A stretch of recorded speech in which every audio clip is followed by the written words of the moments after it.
O cheiro chegou primeiro. Não era podridão, não era esgoto, era algo vivo, úmido e doce, como frutas fermentando em um porão esquecido. Lucas parou na entrada da velha padaria, a chave ainda tremendo em sua mão. "Você tem certeza que quer fazer isso?" A voz de Marina ecoou atrás dele, nervosa. "Preciso." Lucas empurrou a porta. "Era da minha avó. Se eu não aceitar a herança, vou perder tudo." A padaria Dona Irene havia fechado 3 anos antes, quando sua avó morreu.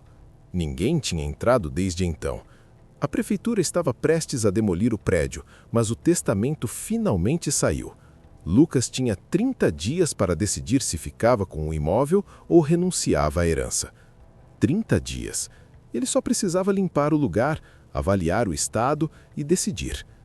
O interior estava exatamente como ele lembrava da infância.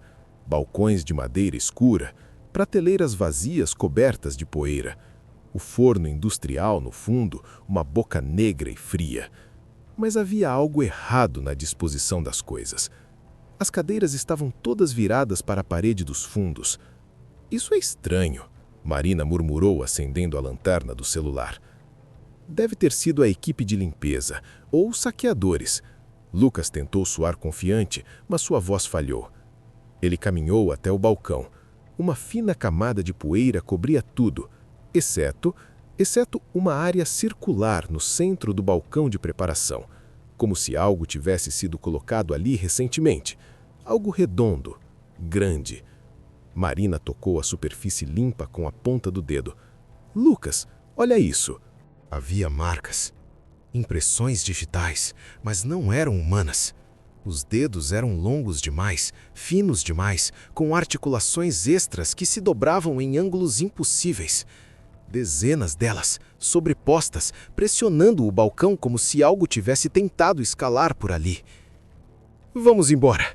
Marina recuou. "Agora!" "Espera!" Lucas apontou para a porta do fundo, a que levava à cozinha e ao porão. Ela estava entreaberta. Uma luz fraca, amarelada, vazava pelas frestas. "Tem alguém aqui!" Eles não deveriam ter descido, mas Lucas desceu. Marina o seguiu, porque ficar sozinha lá em cima parecia pior. A escada gemia sob seus pés. O cheiro ficava mais forte a cada degrau. Doce, enjoativo, como se o ar estivesse saturado de açúcar e levedura. Lucas cobriu o nariz com a manga da camisa. O porão era maior do que ele lembrava. As paredes de tijolo vermelho suavam uma umidade oleosa. No centro do espaço, iluminada por uma única lâmpada nua balançando do teto, havia uma tigela. Uma tigela enorme, de cerâmica branca manchada. E dentro dela... "Que porra é essa?" Marina sussurrou. A massa borbulhava.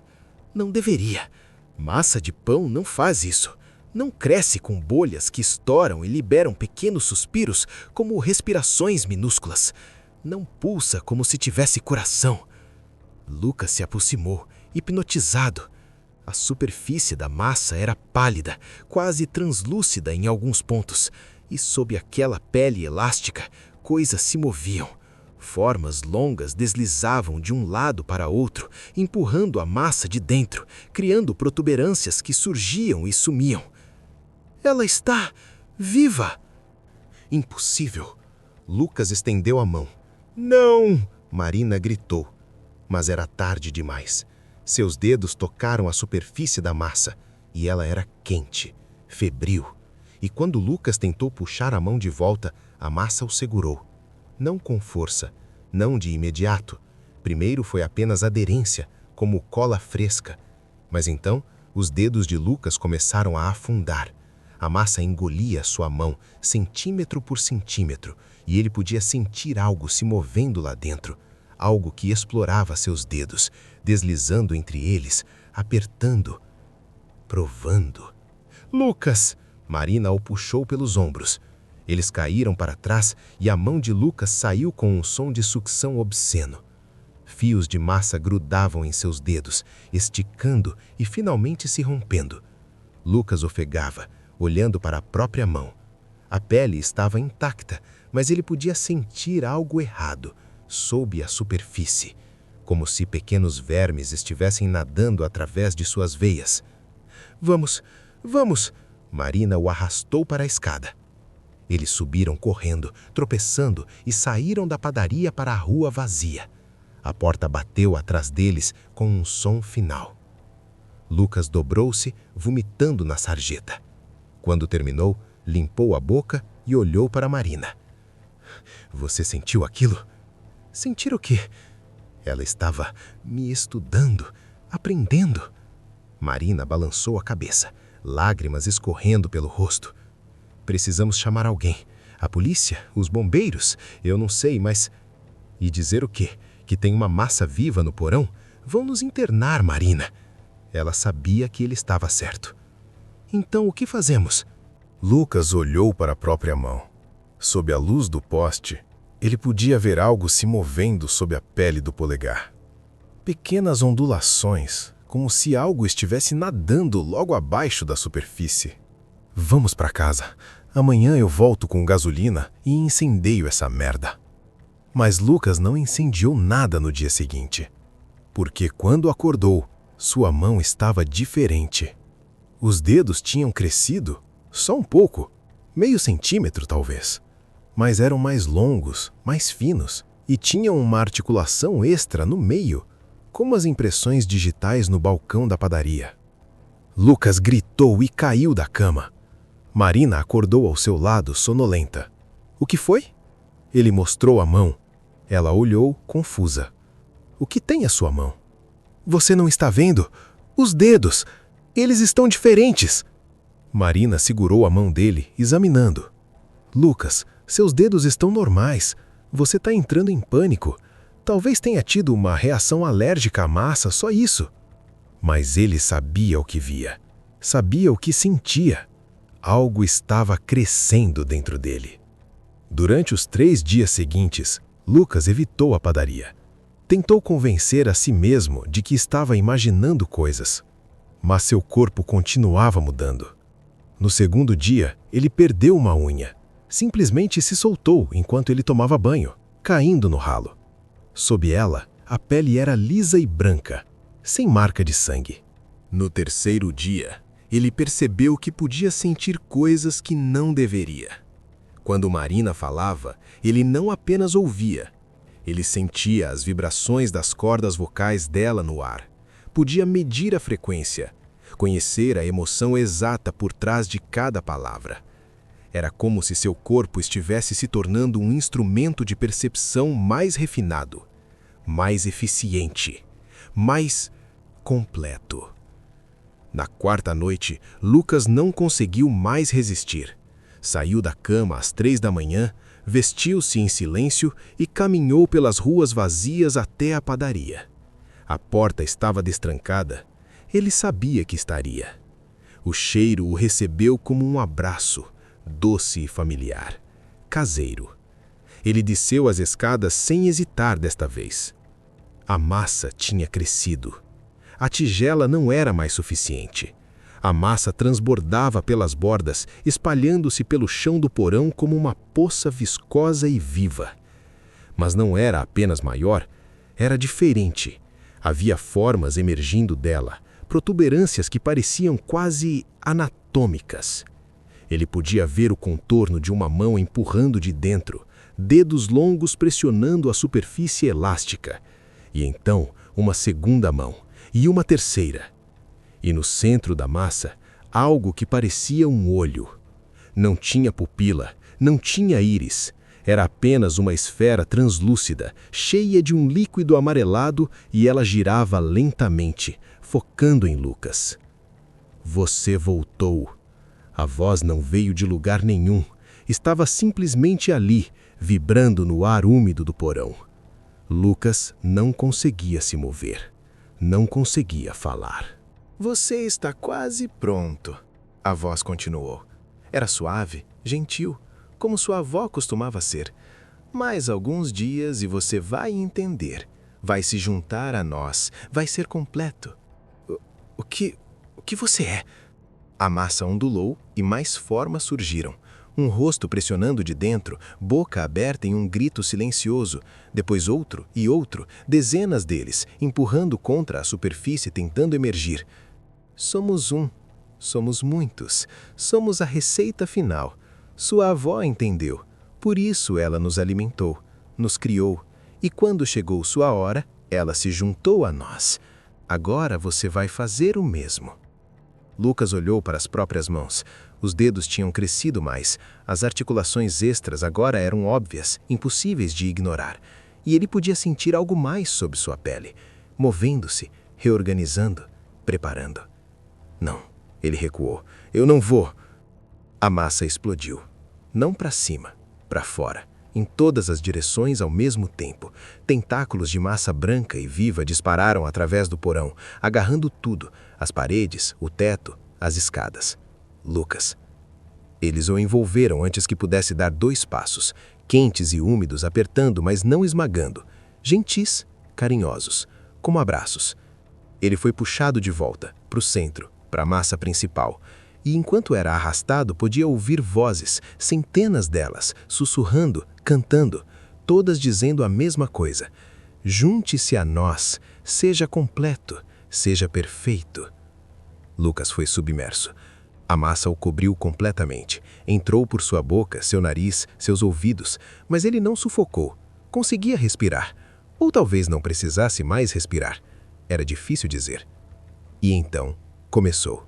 Ele sentiu suas costelas se separando, não quebrando, desparafusando, como se os ossos tivessem roscas que estavam sendo gentilmente desenroladas. Não doía. Deveria doer, mas não doía. Era quase agradável. Seu coração continuou batendo enquanto era cuidadosamente removido, colocado a alguns centímetros à esquerda de onde deveria estar. Lucas podia vê-lo através da massa translúcida, batendo, pulsando, ainda conectado por filamentos finos de tecido e massa. Seus pulmões foram em seguida, separados, reposicionados, um acima de sua cabeça, outro próximo a seus pés, mas ainda funcionando, ainda expandindo e contraindo em sincronia perfeita. A massa não o comia, ela o desmontava, cuidadosamente, metodicamente. Cada órgão indo para um canto diferente do espaço, ainda funcionando, ainda conectado por aqueles fios impossíveis de massa viva. E Lucas podia ouvir tudo.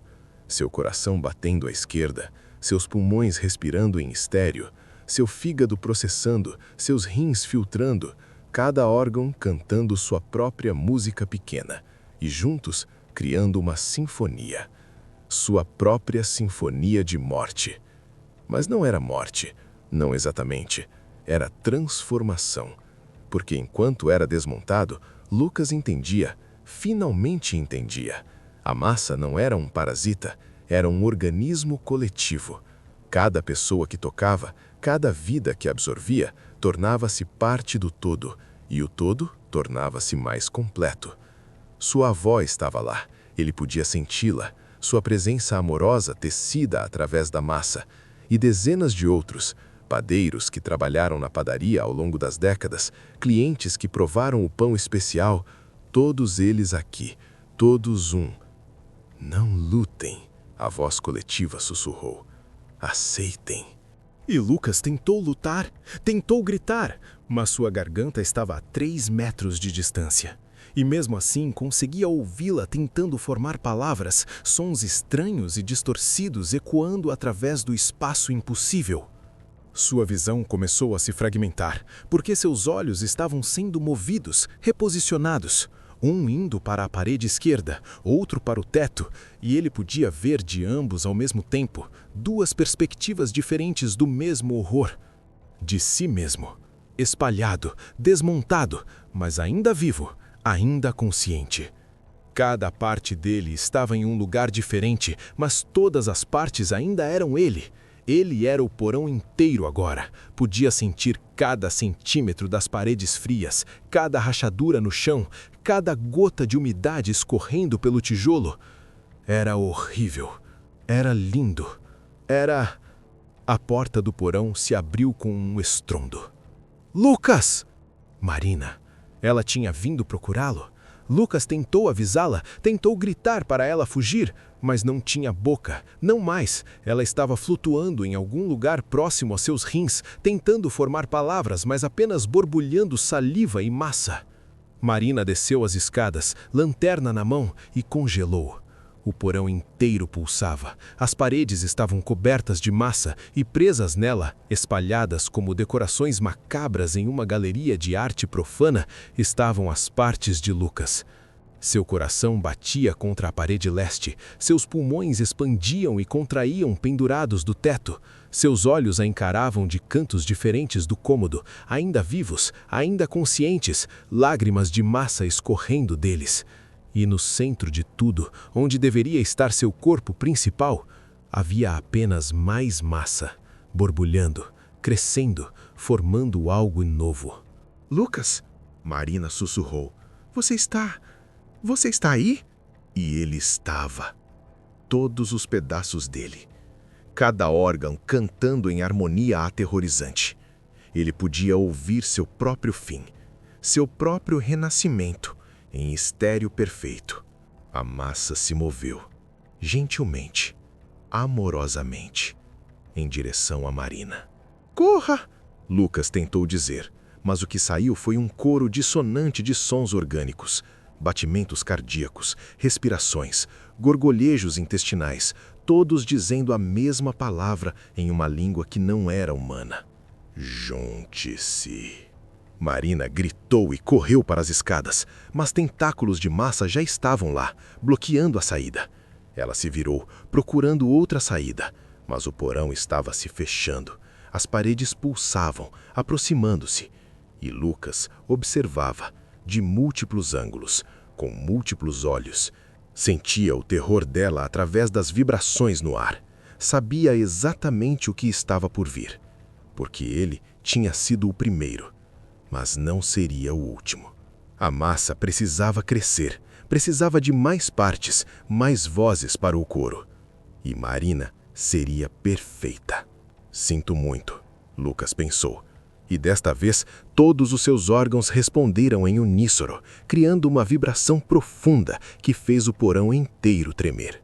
Sinto muito, mas você vai ser completa. Marina se pressionou contra a parede mais distante, mas a massa já estava subindo por suas pernas. Quente, gentil, inevitável. E enquanto ela era puxada para baixo, para dentro, para a transformação, Lucas ouviu o primeiro grito dela se fragmentar em dezenas de sons diferentes à medida que sua garganta era delicadamente separada e reposicionada. Sua sinfonia estava começando. O porão ecoava agora com duas sinfonias entrelaçadas. Dois conjuntos de órgãos. Dois corpos desmontados, mas ainda vivos. Ainda conscientes. E lá em cima, na padaria, mais massa começava a se espalhar, subindo pelas escadas, preenchendo o espaço.